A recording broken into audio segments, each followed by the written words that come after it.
in this region. We're looking here, we're looking here, right? So what's going on in this particular region, right? We want to go to our ATAS platform. We want to understand what's going on.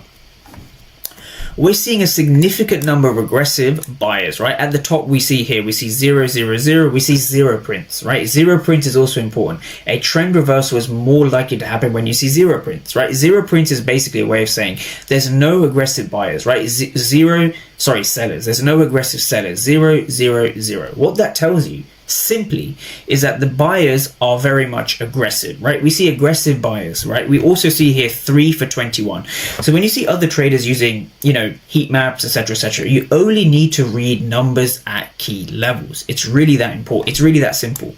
So when you see a lot of positive delta, in this case we saw positive delta over here, right? Even though it's a red candle, what's super interesting is that the top of the candle was dominated with aggressive buyers, right? 6 for 16, 4 for 14, right? So if we just go over here, we are seeing aggressive buyers, right? I'm just going to write AGG buyers. What this means is that these buyers aren't very successful, right?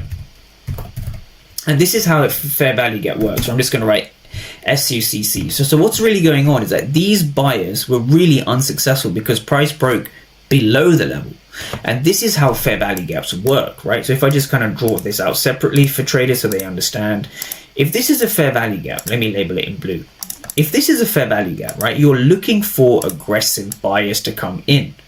And if these aggressive buyers stall, if you see a stalling over here, you want to ask yourself the question, what's going on with the buyers, right? What is going on here?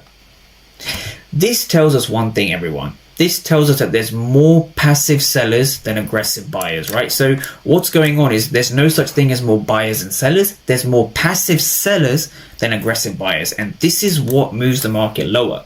Now, the same thing happens over here, right? You just want to focus on the blue. The blue represents the delta outliers. Positive delta outliers means there's more aggressive buyers than sellers. Now, we see that in a multitude of areas. Yes, we broke above the area, but what you want to understand here